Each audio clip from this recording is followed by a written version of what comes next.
Thank you, Ankit, and welcome everybody. This is, in a sense, a brief the soft launch of the new version of GRIHA version 2015. And this is the latest revision to the GRIHA rating, and we released this manual last week after several months of deliberations. So today what we'll do is we'll go through the entire rating structure, the three changes in the rating structure, and I'll briefly take you through some of the criteria that we have included new and some of the major modifications that we've done in the rating. So with that, let's begin the presentation. Okay, so going forward, a brief timeline of the GRIHA ratings. So as you may be aware, the first version of GRIHA rating was developed in 2005 by TERI, and after the Ministry of New and Renewable Energies endorsement in 2007, it got converted to the GRIHA rating version 2. After that, in 2009, the GRIHA Council was established, and since then, several cities and states and organizations have lent us their support. Cities like Pune, Pimpri-Chinchwad, Noida, Greater Noida have given several incentives for GRIHA-rated projects, as have states like Delhi, Punjab, Goa, Sikkim. Organizations like CPWD and NBCC have mandated that all future projects since 2009 would be at least 3-star GRIHA compliant. Right now, about 650 projects are registered with GRIHA for a rating, and 30 of these projects are rated. These are the three rating variants that you have. There is the main GRIHA rating right at the center. That's applicable for all projects with built-up area greater than 2,500 square meters. On the left, we have SWA-GRIHA rating. That's for all projects with built-up area less than 2,500 square meters. And on the right, we have GRIHA LD. That's GRIHA for large developments, which is applicable for all projects with site area greater than 50 hectares. So all the three variants of GRIHA are actually designed for different scales of construction. Now coming straight to GRIHA version 2015, let's delve straight into some of the changes. So starting with the main change in the rating, that's change in the rating structure itself and revised point weightages. So in the new version of GRIHA, the entire rating structure has been modified significantly, and the point weightages have also been changed. The new version, GRIHA version 2015, has 30 criteria plus 1 on innovation, so a total of 31 criteria. Total points stand unchanged at 100 plus 4 for innovation. Now, sometime back in May, we adopted the analytical hierarchy process to get a survey done from some key experts from the field, to whom we sent a survey asking to give relative weightage between different parameters, different sections of the new GRIHA rating. Through this process, the result was that we were able to get a feedback from different experts, which helped us identify how much point weightages should be given to different sections of GRIHA. And this was used in our attempt to revise the point weightages in GRIHA version 2015. So the new point weightages based on the AHP survey are something like this. The maximum amount of points are still with energy, but water now comes a close second. So through a consistent feedback throughout the AHP survey from different experts was that almost everybody identified water as something that needed far more importance in the rating that it was getting so far. And we responded with increasing the amount of points available in the water section to water criteria, and that's now 17% of total points in the rating. Occupant comfort and well-being, again, was a partially new section that was created, and it's got significantly higher weightage as well. And the last one that you see, performance monitoring and validation, is a completely new section, and that's also got significant weightage in the new rating. These are the criteria listing of the GRIHA version 2015. Now, all the criteria have been restructured and the listing has been significantly modified. Earlier, we had criteria 1 to 34. They have been reshuffled into the sections that you see on the leftmost column: site planning, construction management, energy, and we move to the other ones on the next slides. And all the criteria numbers have also been modified. Names of criteria are different. A lot of changes have actually gone in. So therefore, version 2015 is actually a significant revision from all the previous versions of GRIHA. It was our intent to classify different criteria in different sections like this in order to make the new rating system, or new form of the rating system more easily understandable to everybody, to ensure that it has more clarity for people looking at the rating. So here we have occupant comfort and well-being, we have water, we have sustainable building materials section, we have solid waste management.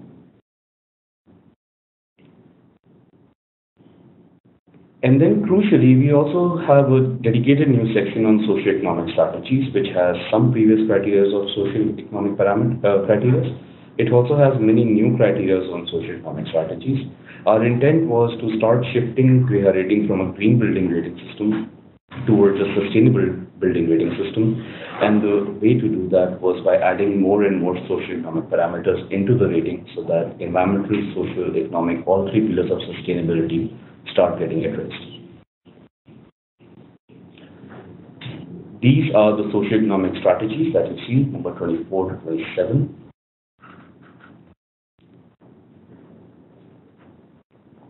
And the last section, that's performance monitoring and validation.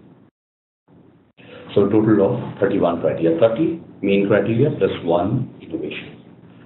Moving forward, there are now no points for any mandatory appraisals, and there are new rating thresholds. So, in GRIHA version 3, there were 28 points for mandatory clauses, and projects would achieve a 1-star GRIHA rating as soon as they reached 51 points out of 100. So as you can see the table, version 3 rating thresholds, 51 to 60 was 1 star, 61 to 70 points was 2 star, so on at increments of 10-point intervals. Now, when we removed all points from mandatory clauses, those 28 points become effectively 0. So when we subtract 28 from 51, which was the previous minimum threshold of achieving a 1-star GRIHA rating, we get 23. Therefore, the new threshold in GRIHA rating starts at 25. Between 25 to 40 points, you get a 1-star rating. 41 to 55, you get 2 stars. And onwards, and incremental intervals of 15 points each. Every 15 points, you get 1 more star.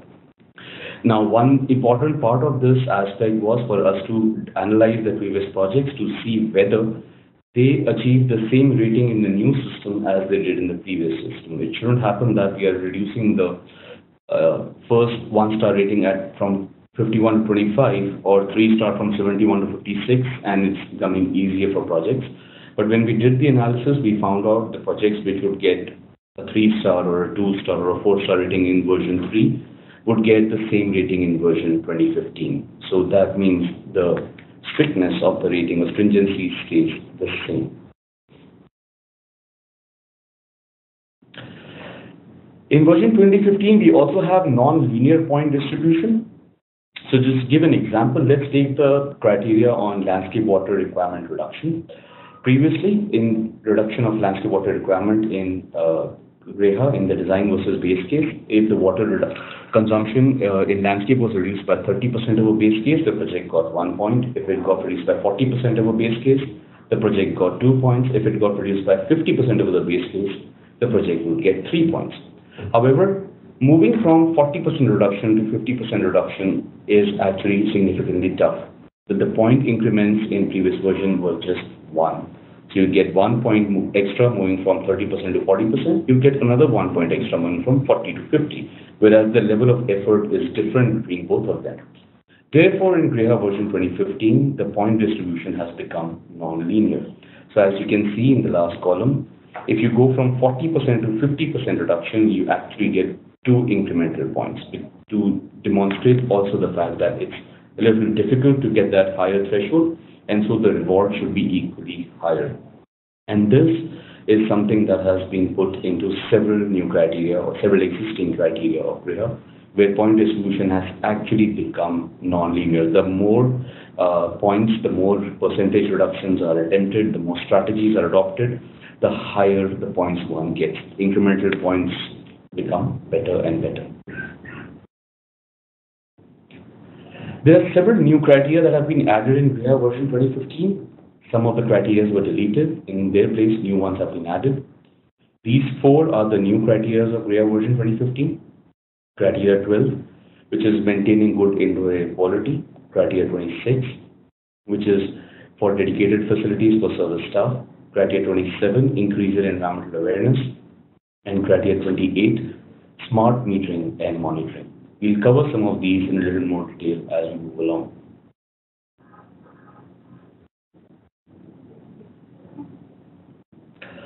Several criteria have been restructured also in GRIHAV version 2015. Our attempt was to see if we could change the way criteria are written, change the way appraisals are written, so that the appraisal of the language becomes much clearer, attempting them or calculating requirements becomes much clearer.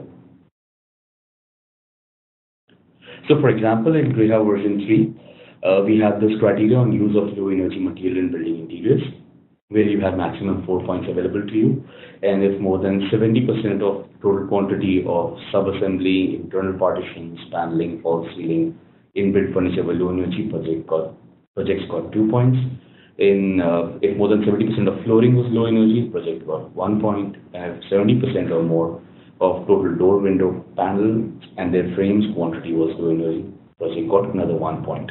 Now here, critically, the projects would have to calculate all of these segregatedly, but they could easily be done together because one is looking at the total quantity in all building interiors. Therefore, the same criteria in version 2015 has been restructured so that the appraisals are different. So in 2015, the appraisal is demonstrate that at least 25% or 50% or 75% of all materials used in building interiors meet GRIHA criteria for low impact materials.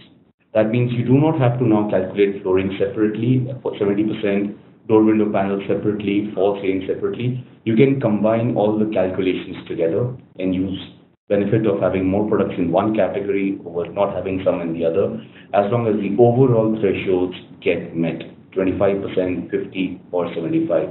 As you can notice, the points are non-linear. So at 25%, you get 1 point. At 50% use of low impact materials, you get 2. And if 75% of interior materials are low impact, you get 4 points.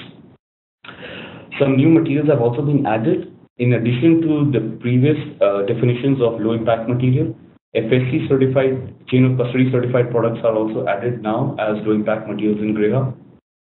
All products with EPD, environmental and product declarations, created to GATE analyzed and published as per ISO 21930 are also accepted as low impact materials. Or products with water footprint, created to GATE again, analyzed and published as per ISO 14046 are also accepted as low impact materials. And as you can see at the bottom, calculation for interior materials would include false ceiling, internal partitions, paneling, inbuilt furniture, flooring, internal door, window pads and frames all together. So you can do all the calculations in one go. So this was one form of restructuring that we did in many of the criteria of GRIHA, where the appraisals were clubbed within the same criteria to make the calculations for the criteria much simpler.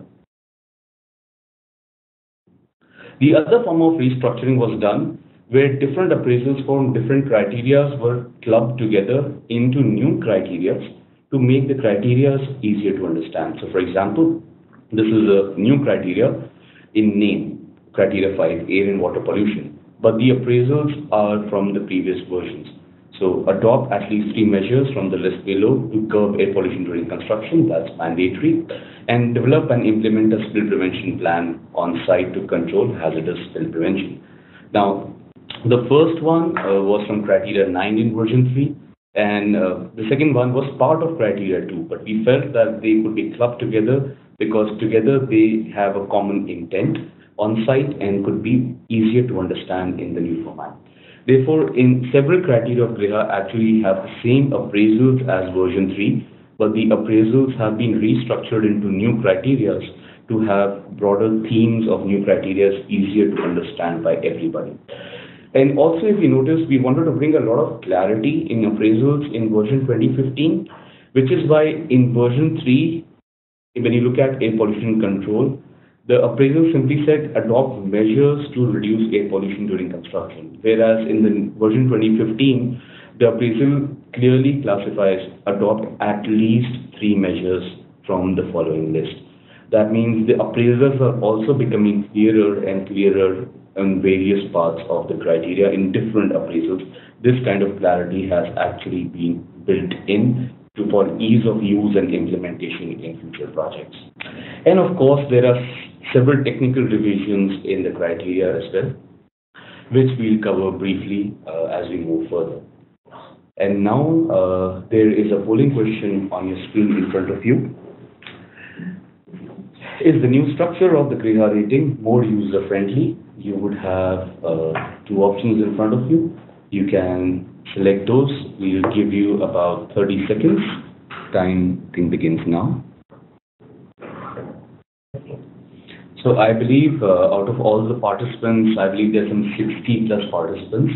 One person has said no, it's not user-friendly, and pretty much everybody else agrees that this is a much better rating system, a much better structure of GRIHA. So good, that's a relief.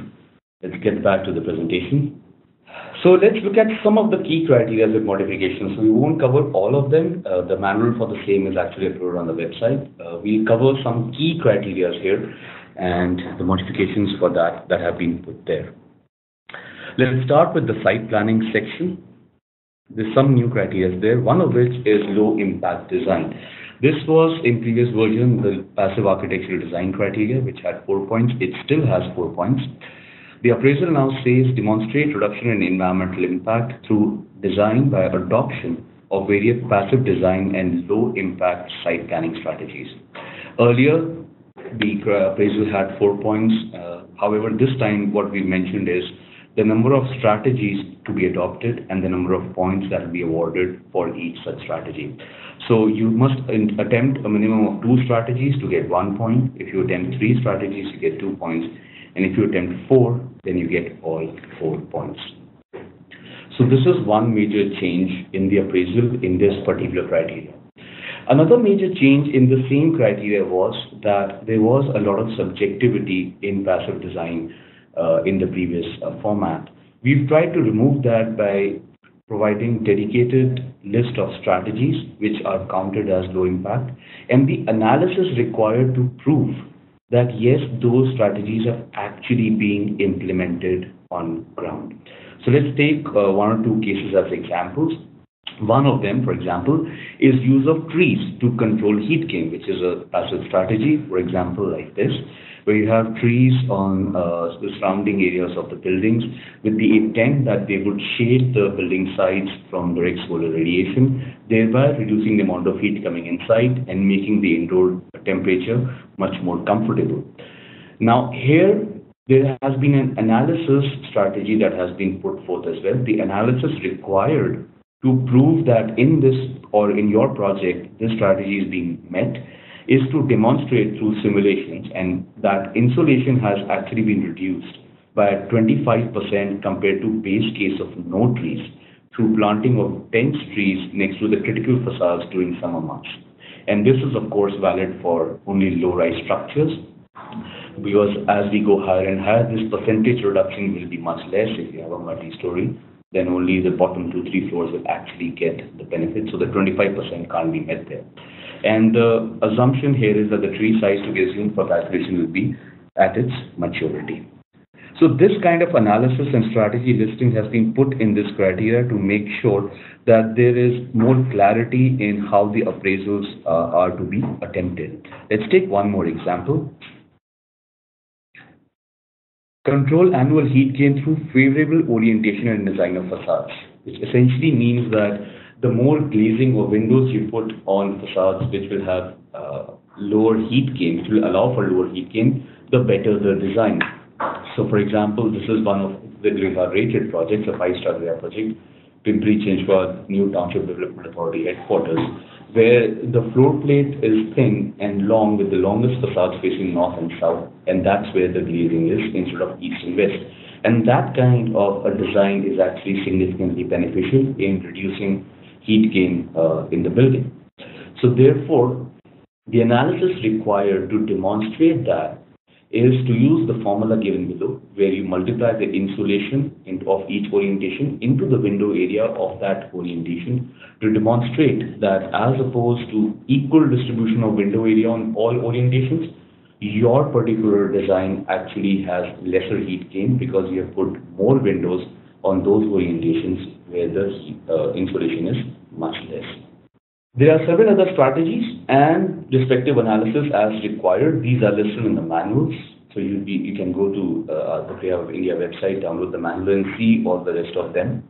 These were just two of the examples to give you a hint of how the appraisals are also being rewritten in this new version of GRIHA to make them more clear and easily understandable. Another criteria in site planning, criteria 3, designed to mitigate urban heat island effect. The maximum points here are 2. The appraisal in this criteria has also been restructured and rewritten. What now this criteria requires is to demonstrate that more than 25% of site surface is visible to sky, which means site area, building roofs, everything except the landscape area. So 25% of site surface is visible to sky except the landscape area should either be soft paved or should be covered with higher serif paints or coatings, should be shaded by trees or should be shaded by vegetated pergolas, solar panels, or any combination of these strategies. So this becomes one single requirement and one single form of called calculation, and the project gets 1 point for this. If, however, the same can be demonstrated over 50% of the same surfaces, the project gets 2 points. So this criteria also has its appraisals quite restructured from the one before. The calculation is single and the thresholds are now aggregated. Moving on to the section on energy. Energy efficiency. This is a heavyweight criteria. Maximum points are 13, the highest of any criteria in the rating still. The first appraisal ensure that the project meets all the mandatory requirements of ECBC. This was there earlier as well. It's there still. One more requirement has been added that all fans must be BE-star rated. So this is a new addition. Second appraisal, total heat gain through the building envelope should meet the GRIHA threshold. So we are in process of development of this standard through which we'll be able to measure the thermal efficiency of the building envelope. And if the project can demonstrate that the walls specifications, the glass, the roof that they have selected and are being installed in the project together reduce the heat gain below GRIHA thresholds, the project then gets 2 points. The third appraisal demonstrate that all outdoor lights, outdoor lamps meet the luminous efficacy requirements of GRIHA. That still is retained from the previous version. That gets 1 point. However, the luminous efficacy threshold has now become common for all different types of lamps. All lamps must demonstrate luminous efficacy of at least 75 lumens per watt. So no matter which type of lamp you select, that benchmark is now common to all different lamps. Still continuing with the same criteria, demonstrate through simulations that the project EPI is below the GRIHA benchmark. This is mandatory as was earlier as well. And for every additional 10% reduction in the EPI against the GRIHA benchmark, you get additional points. These EPIs are also under development, and as you can see at the bottom of the screen, the heat gain thresholds and revised EPI benchmarks, this will be released in October. So these are currently under development because we felt that the current EPI benchmarks of GRIHA are now very easily achievable by all projects. So now we are in the process of making them stricter.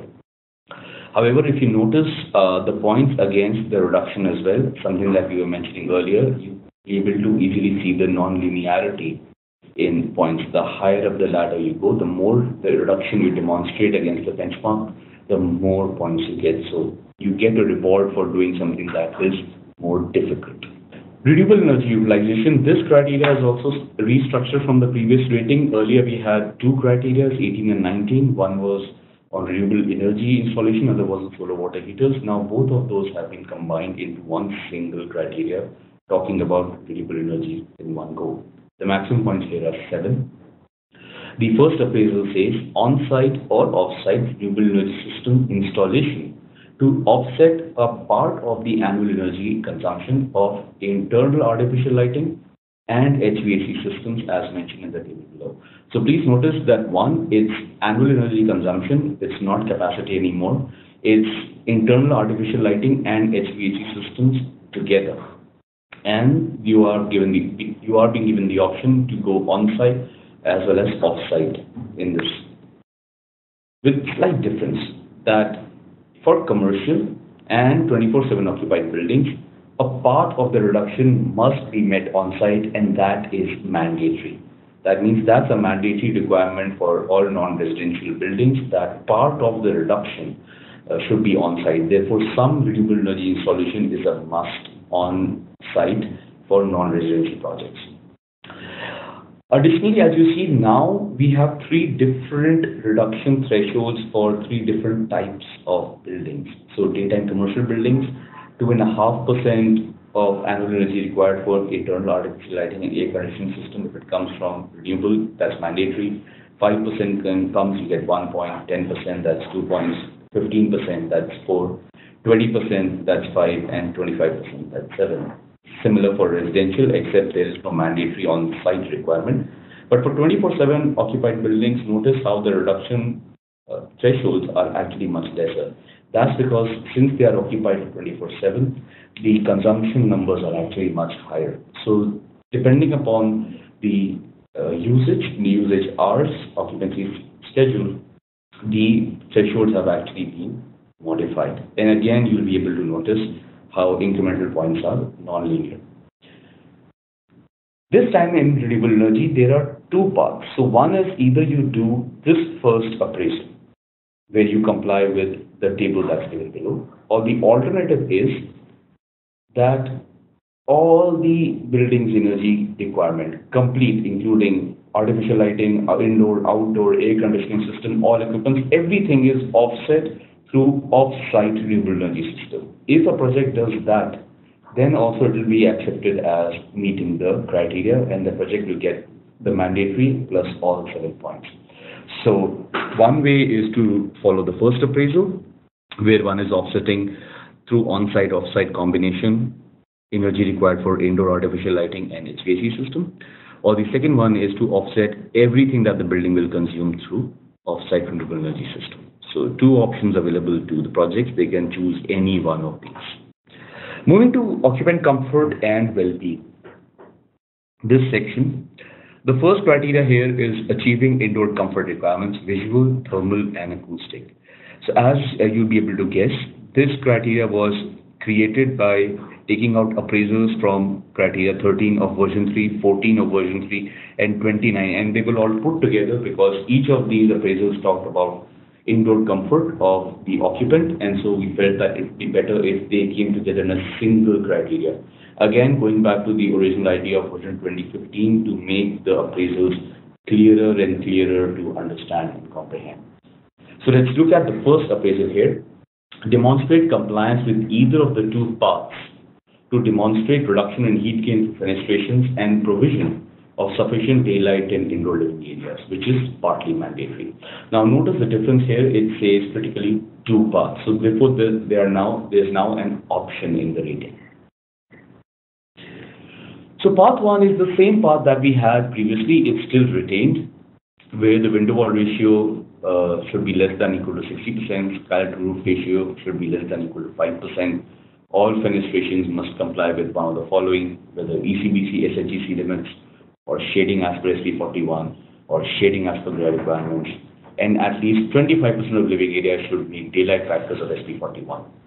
All of this is mandatory. And in case more than 50% of living areas meet daylight factors of SP 41, the project gets 2 points more.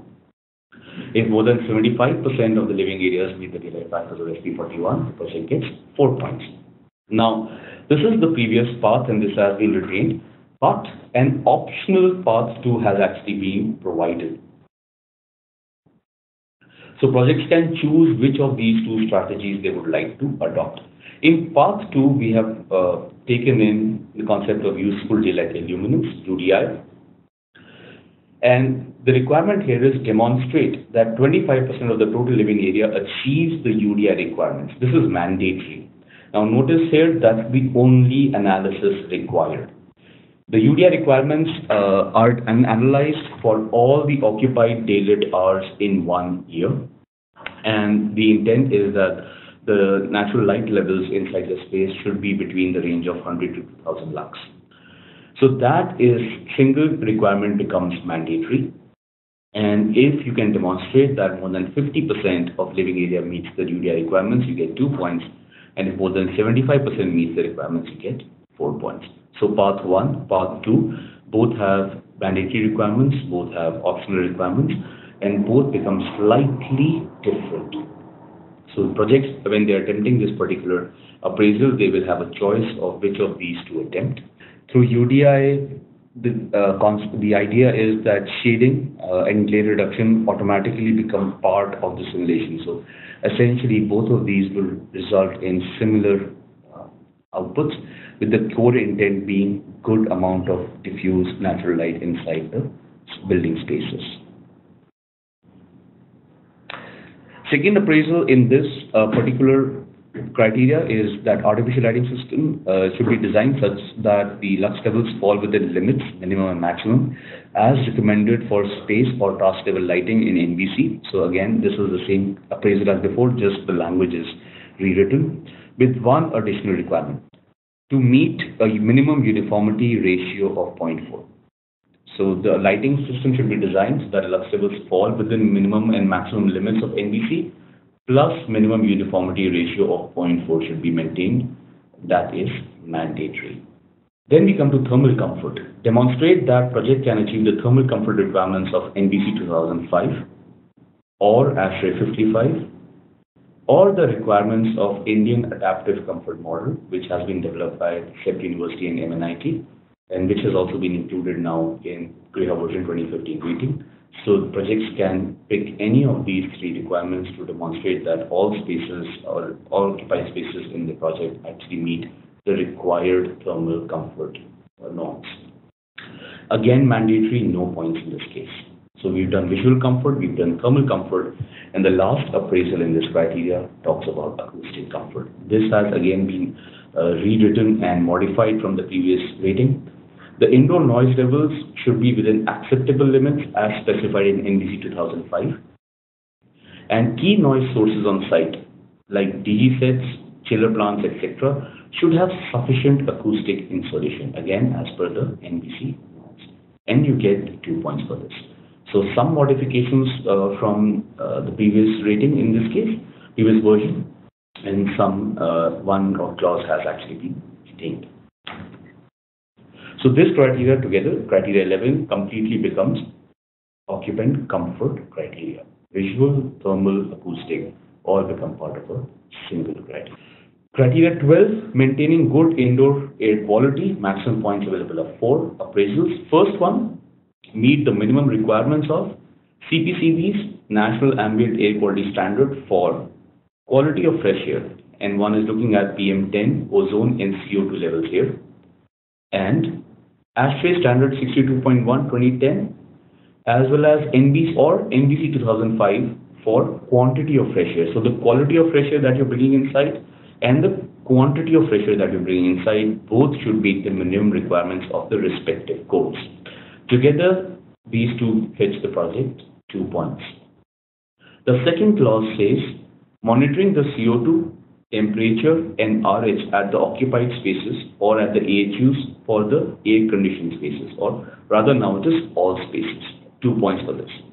The first clause has a non-applicability. The first clause is not applicable for projects which are non-AC and for residential projects with operable windows.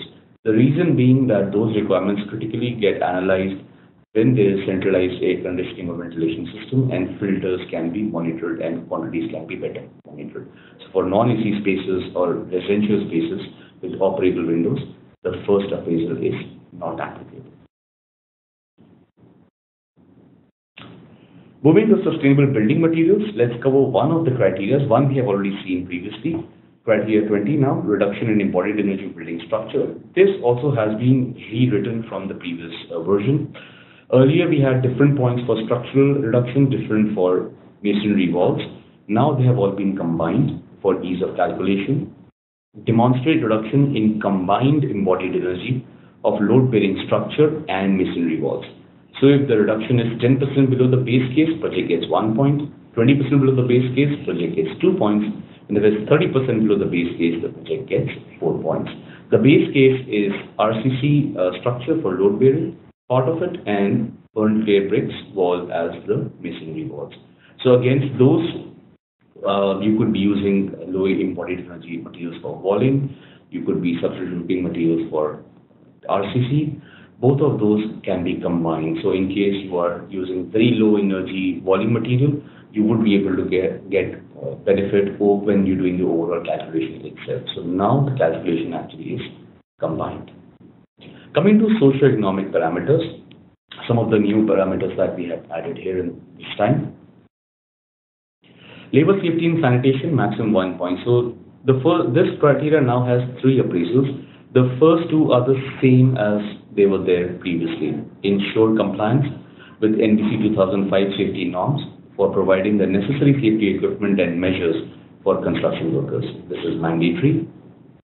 Ensure provisions for drinking water, hygienic working and living conditions, and sanitation facilities for the workers. Again, mandatory.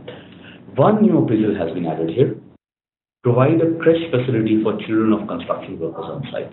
That is 1 point you get if you attempt that. However, that has a non-applicability. If no families are allowed to work and live at construction sites, then that particular appraisal of creche is not applicable. So in case this is a requirement put forth in the project that families will not be allowed to work and live near the construction site or at the construction site, then that facility of creche becomes not applicable. Then criteria 26, having dedicated facilities for service staff. Maximum points available here are 2. This is something that we had introduced first in GRIHA rating, brought it to GRIHA LD, and now this is part of GRIHA rating as well. So first appraisal, provide dedicated resting rooms for the service staff on site. That's 1 point.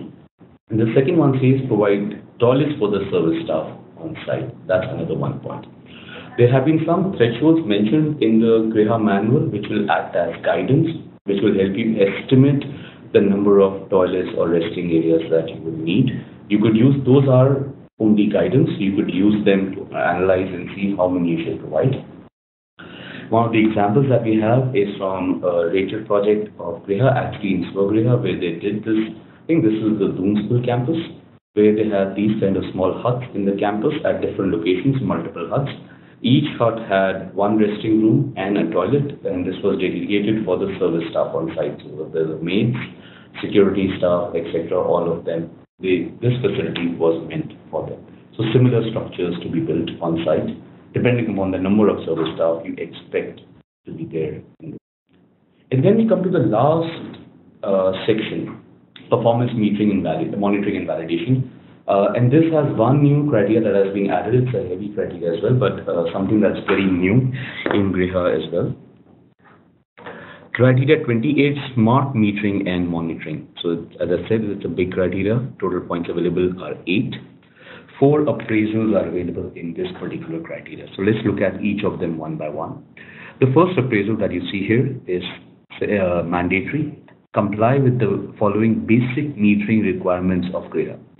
So the basic metering requirements of GRIHA are now mandatory, as they were earlier as well. In the energy side, the basic metering requirements refer to having a meter on the utility grid to see how much electricity you're consuming from the grid, on the on-site RE system to see how much energy is being consumed and generated by that, on the diesel genset and gas genset, etc., to see how much energy they are generating annually. And at each building level, if it's a big campus or it has more than 1 building, the project to analyze and see how much energy each building is actually consuming.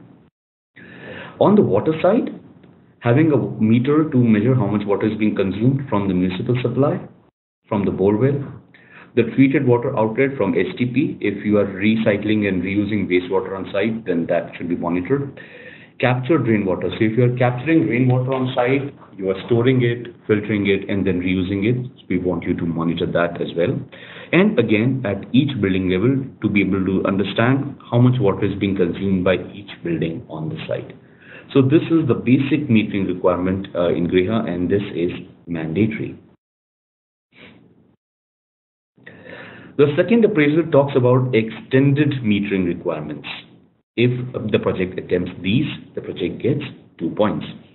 So on the energy side, the requirements are split between commercial and residential type of buildings, because both of these buildings are very different. In the commercial or institutional projects, there should be separate metering at the HVAC central plant for AHU, cooling towers, chillers, and or the distributed units. There should be separate metering for lighting, indoor as well as outdoor, and metering for UPS. In the residential typology, there should be separate metering for the basement level parking lighting, community or recreational center, water pumping for the entire project inside the campus, as well as outdoor lighting.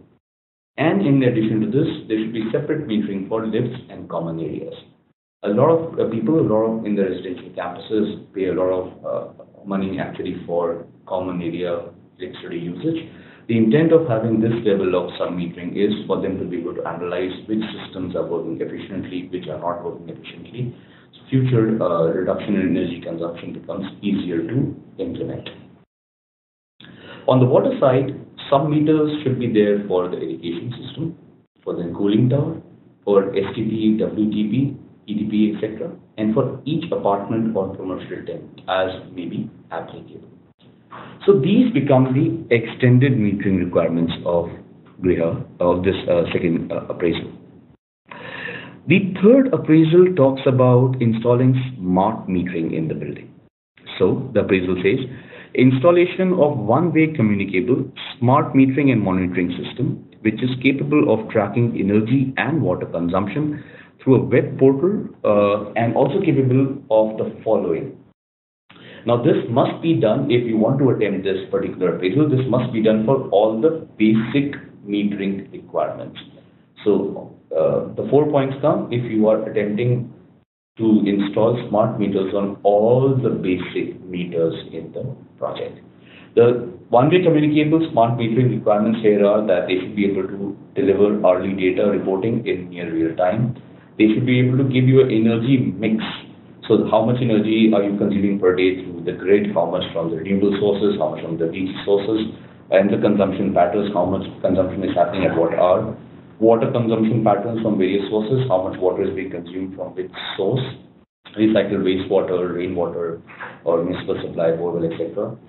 The smart meter should have the ability for you to set, for the user to be able to set energy and water consumption targets, alarms, and pricing, so that in case the consumption of energy or water goes above a certain limit, the smart meter can actually send you on your mobile or on a website or an email alarm saying that you have exceeded the consumption that you had set yourself as the target, and this will be extra price that you'll be paying in case in future or in some cities there is differential pricing.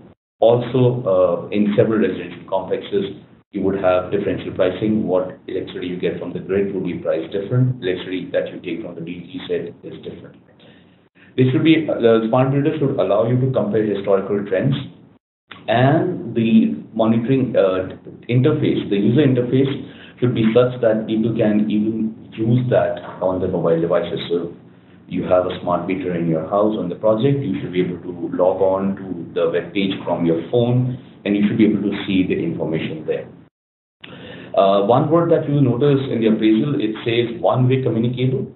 That is to say that the smart meter should at the minimum communicate that data to you. But if you want to be able to control the systems as well, you can install two-way communicable. It's minimum requirement as far as the GRIHA appraisal is concerned to have a one-way communicable smart meter.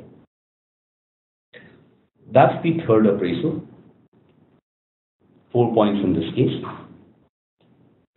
And the last appraisal in this criteria is based on the concept of behavioral economics, where the idea is the more people see the energy, water performances of their neighbors, their friends, their peers, the more the cumulative energy and water consumption actually gets reduced, because all of us compare ourselves with all our friends, our neighbors, people who surround us.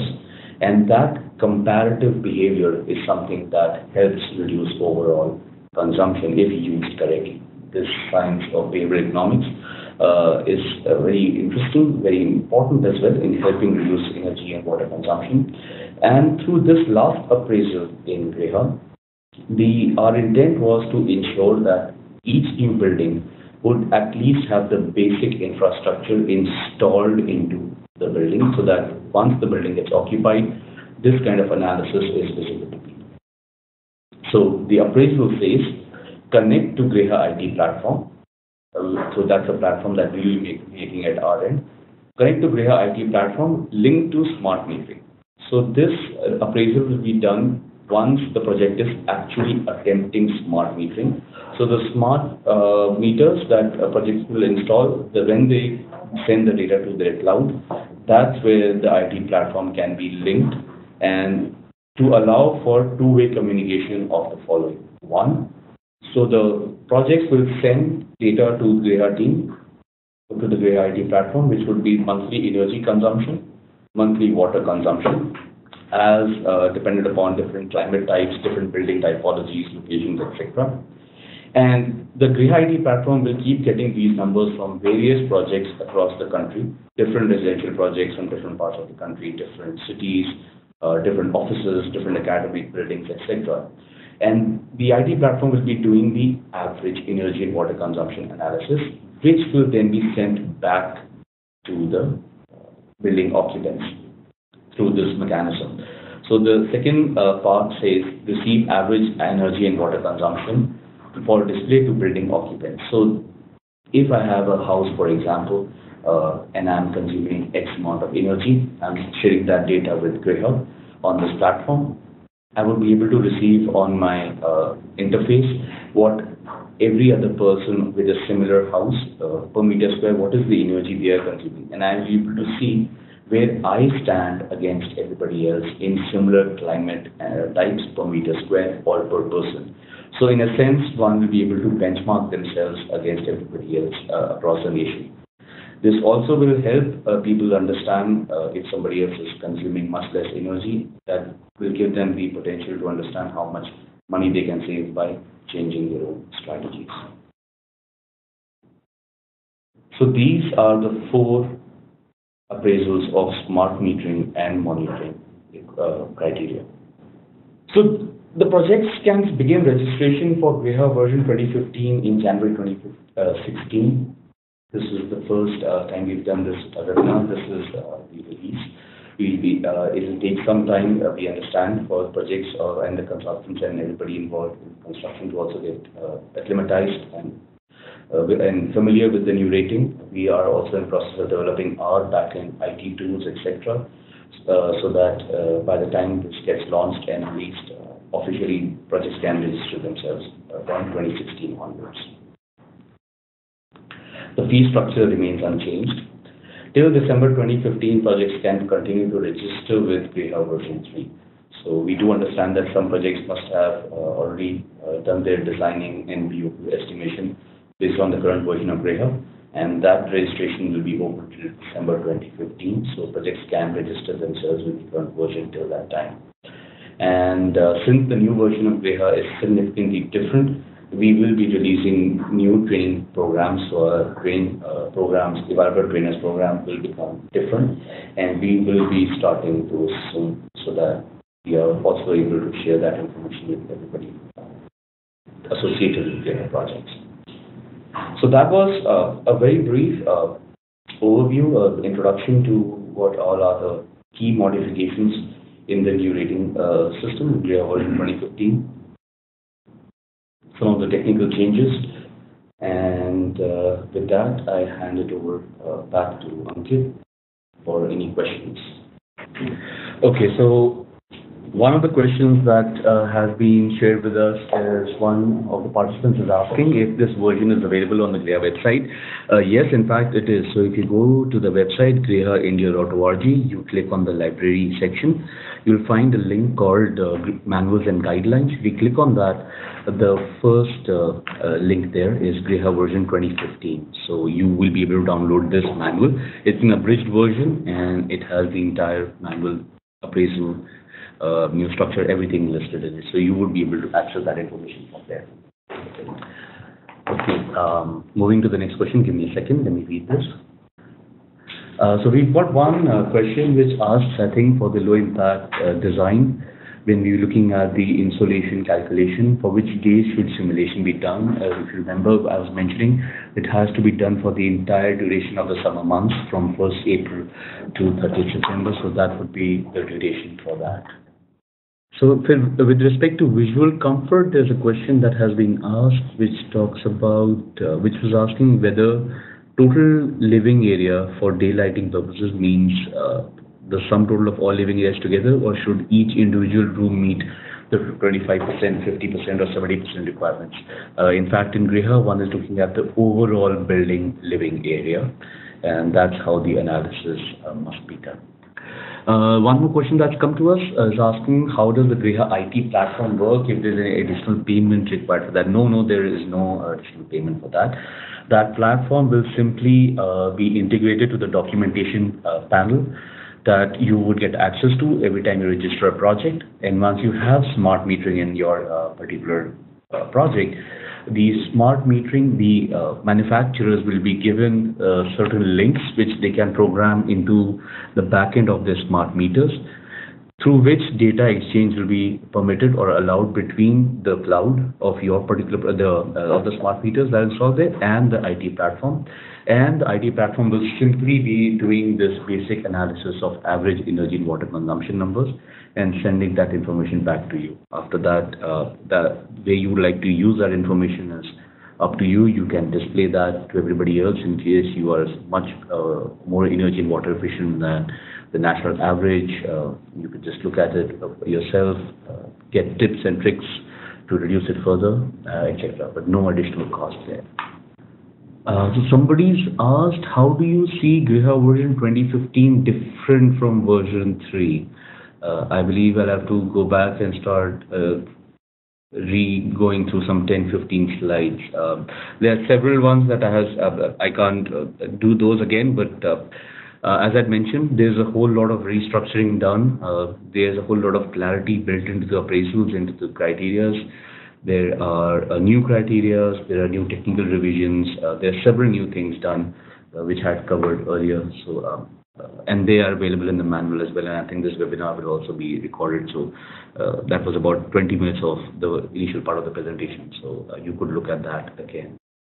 So somebody's asked again for the low impact design. One of the examples that we're talking about, insulation from different fenestrations on different orientations, and the person has asked, do we need some sort of simulation? No, actually, this will be a fairly simple calculation where the insulation numbers of NBC will be selected and given to you. We've done this for the SWRG rating as well, so a similar thing will be given. It will become a very basic, simple calculation that you can easily do with a hand calculation, or you can make a simple Excel. So no simulation required for that particular aspect, unless you would like to do it. Then it becomes.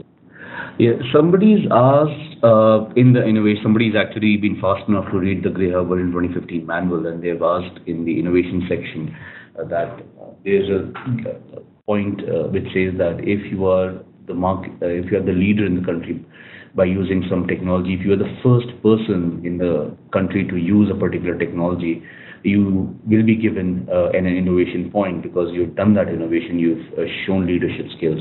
So somebody's actually asked the question, does that mean the second person cannot get it? Well, the leader means the first person who did it, and they had all the risk on themselves, so only they would actually be getting it. Another question that's come is what software is to be used for UDI calculations. There are some software available right now. I think IES is one of them. Diva with the Rhino and Grasshopper plugin is another one of them. DaySim is another one of them. So there are these handful of softwares which can do this analysis, and we at our end also are actually writing to software developers and asking them to let us know how many of them can actually do this analysis. So we, when in October 2015, we put out more information on the rating with the new EPI benchmarks, etc.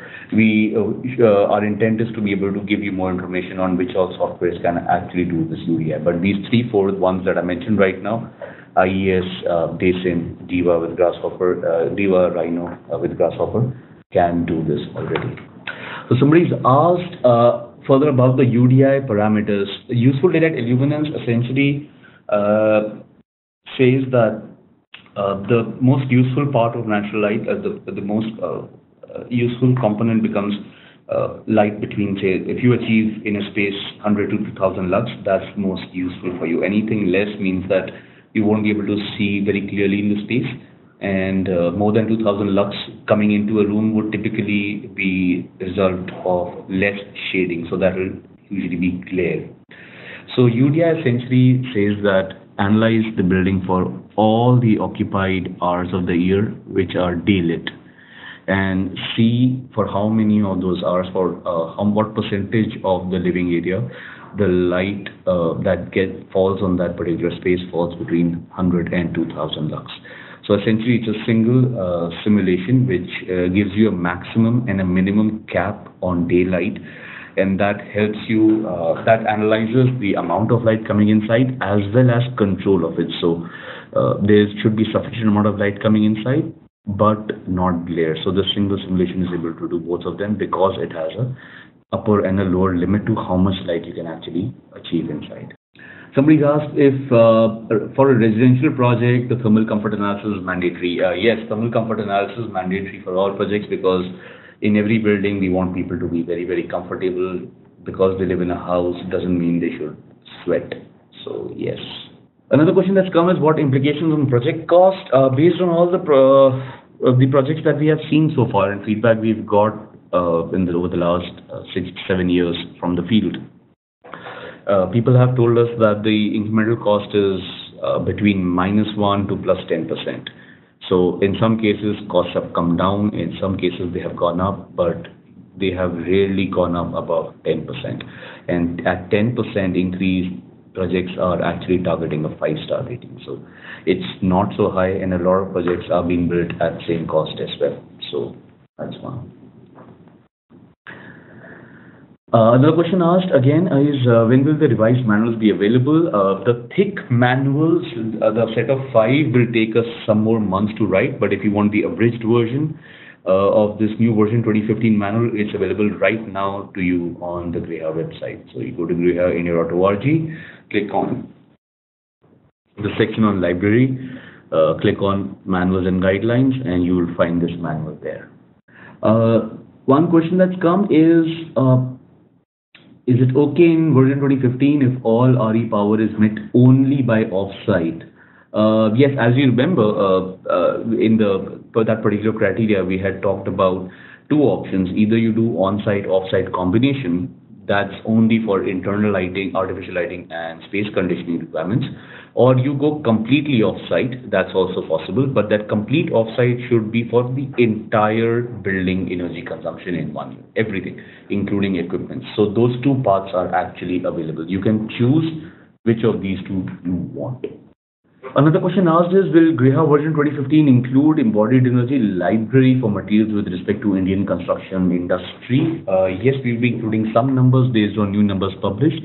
We are also trying to get access to more information or more permission, because a lot of these numbers are actually published and those scientific papers are for purchase, but we'll be trying to introduce as many numbers as we actually could for you. So with that, we come almost to the end of the webinar. There is one more polling question actually that you'll be able to see now on your screen. What we want to know is, would you like to have self-paced e-learning version of this webinar? You have about 30 seconds. Request you to please give us some input of that, whether you want a self-paced e-learning version of this webinar or not. So one person has said no, and pretty much everybody else has said yes, you would like this. All right, that's good to know. So if there are any further queries that we can see, if not, then we'll conclude this. Let's just see. Another question that's asked is, in version 2015, is there any scope for, where did it go? Scope for periodic monitoring? Yes, as in version 3, the same thing in version 2015, where you have the process of provisional rating and then final rating, and then you get your rating recertified every 5 years. So the same process will still stand. So every 5 years, you'd be required to do those energy, water, and comfort audits to demonstrate that you still meet the same efficiency levels as were being planned from the beginning. That still stands in the new version as well. Any provision for water reuse in HVAC makeup consumption? Yes, there is. That is the criteria on water balance. We did not cover that here because the technical requirements of that particular criteria stay unchanged between version 3 and version 4, 2015. However, if you go to the GRIHA manual, you would be able to see that component there as well. It's in the criteria on-site water reuse, where we're trying to see how much of the water demand that you have in the project can be met on-site itself. So that would stand there.